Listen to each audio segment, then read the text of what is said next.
교회 공동체 안에 있는 성도들, 예수 그리스도의 핏값 주신 하나님의 자녀들, 그들은 하나님께서 귀히 보시는 사람들입니다.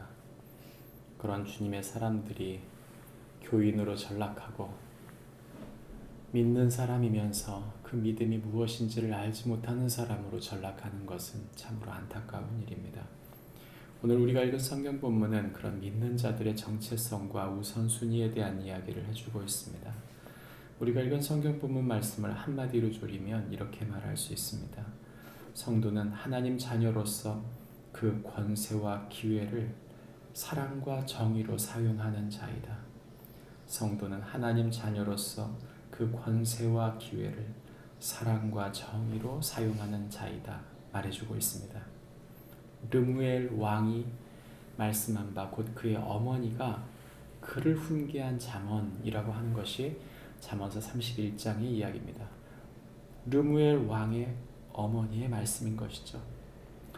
다시 말하면 르무엘은 누구입니까?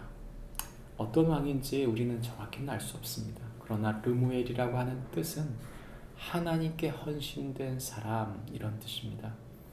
그의 어머니, 이 왕의 어머니는 왕인 그의 아들이 어떤 사람인지를 그가 잊지 않도록 이 글을 썼다고 하는 것이죠.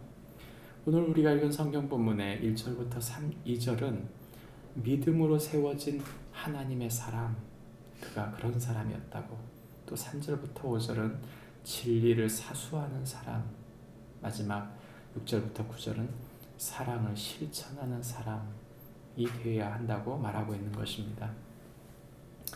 1절부터 2절에는 몇 가지 특징이 나옵니다. 이 말씀을 받드는 사람은, 이 말씀을 받는 사람은 왕입니다. 아들인 동시에 왕이죠. 성도들은 예수 그리스도의 핏값을 받은 사람들입니다. 하나님의 아들, 만왕의 왕이신 예수 그리스도께서 우리를 그 하나님의 자녀로, 왕의 자녀로 세우기를 원하여 죽으신 것입니다. 우리의 신분은 그저 세상 흔하디 흔한 사람 중에 한 사람 아닙니다. 예수님의 핏값 주신 하늘 왕의 자녀, 즉 왕자와 공주다. 이것이 우리의 정체성이라고 말하는 것입니다. 그는 그저 왕과 공주가 아닙니다. 그것은 사랑받는 자녀입니다. 내 아들아, 내가 너에게 무엇을 말하랴? 내 태에서 난 아들아, 내가 무엇을 말하랴? 그 어머니가 정성스럽게 말하는 그 아들, 진정 사랑받는 아들이라는 것이죠. 뿐만 아닙니다. 사랑받는 데서 그치지 않습니다. 그는 믿음의 아들입니다. 서원대로 얻은 아들아, 내가 무엇을 말하랴? 하나님께 기도하여 받은 아들이라는 뜻이죠. 그러므로 이 소중한 아들이, 믿음으로 기도하여 받은 이 아들이 어떻게 살 것을 이야기해 주는 것입니다. 성경은 우리에게 두 단어를 핵심적으로 이야기합니다. 첫 번째는 진리를 사수하는 것입니다. 이 진리를 사수한다는 것, 그것은 무엇을 말합니까? 그가 하지 말아야 될 두 가지를 먼저 이야기합니다. 3절에 네가 힘을 여자들에게 쓰지 말며 왕들을 멸망시키는 일을 행하지 말라. 경제적인, 육체적인, 행정적인 그 힘이 여자들에게 육체적인 쾌락에 빠지지 않도록. 두 번째는 전쟁의 흔한 목적은 왕들을 멸망시키고 나라를 없애버리는 것들이었습니다. 그러나 나라를 없애지 말라고 말하는 것이죠. 그 나라를 지으신 분이 하나님이시고 그 나라를 통해 하나님은 그 안에서 또 역사하시기 때문에 그 힘으로 나라들을 멸망시키지 말라고 말한 것입니다. 하나님의 눈으로 사람들을 세우고 세상을 분별할 줄 아는 진리로 설 수 있도록 하라고 하는 것이죠. 그 진리로 서기 위해서 조심해야 될 것이 또 하나 있습니다. 그것은 바로 포도주를 마시는 것이 왕에게 마땅치 않다. 독주를 찾는 것이 주권자에게 마땅치 않다. 술을 마시다가 법을 잊어버리고 모든 공고한 자의 송사를 굽게 할까 두렵다 말합니다. 마땅하지 않은 것, 그것은 술이라고 하는 것으로 내가 마땅히 해야 할 나의 본분, 나의 정체성, 하늘 왕자로서 공주로서 분별해야 될 그 분별을 잊어버릴까 두렵다고 말하는 것이죠. 왕의 실수는 작은 실수가 아닙니다. 그가 하는 작은 실수를 할지라도 그 나라 전체에게 영향을 미치기 때문에 그리 말한 것이죠.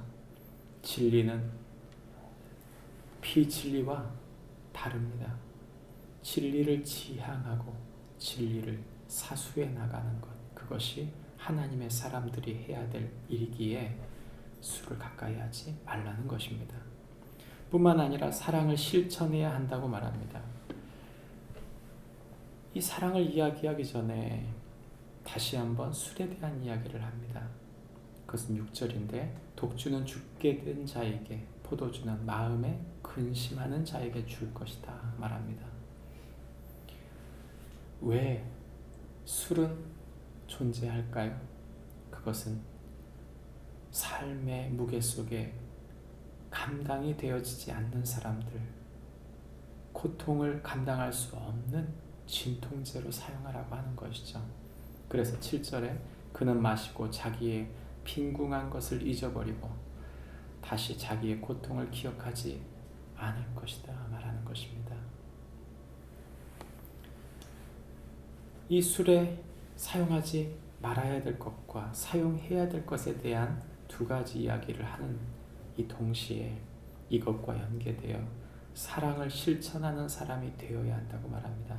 성경은 8절과 9절에 말 못하는 사람, 고독한 사람, 그리고 곤고한 사람, 궁핍한 사람을 신원, 다시 말하면 억울한 것을 풀어주어야 할 것이다 말합니다. 사랑의 눈이 없다면, 큰 마음 주머니가 없다면 그 나라에 그와 함께 사는 그의 권세 아래 있는 많은 사람들은 그 고통 속에서, 그 고립 속에서, 궁핍 속에서 벗어나기 어려운 것이죠. 왕의 사랑은 바로 그런 것입니다. 목사님, 우리가 무슨 왕입니까? 오늘 하루 벌어 오늘 먹기도 힘들고 우리의 삶의 목적이 우리가 즐겁게 살면 되는 것이지 무슨 사랑과 정의로 이렇게 행해야 할 이유가 무엇입니까?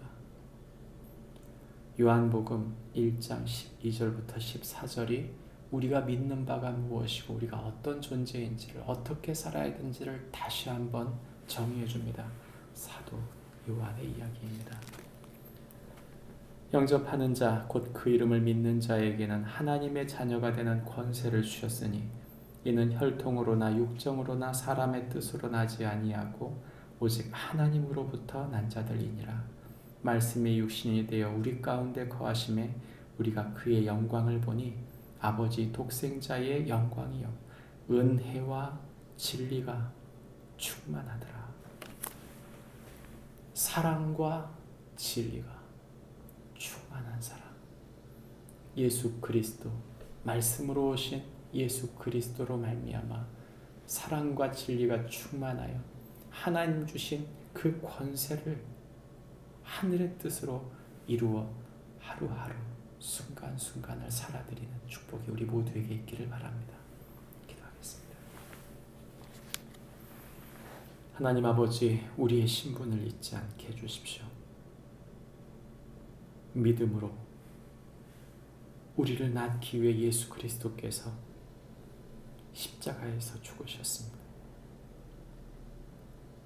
거듭난 우리의 삶이 은혜와 진리, 그 사랑과 진리로 충만한 주님의 사람으로 하루하루 순간순간을 살아 하나님 아버지께 하늘 왕께 영광이 되는 삶을 살 수 있도록 우리를 붙잡아 주옵소서. 예수님의 이름으로 기도합니다.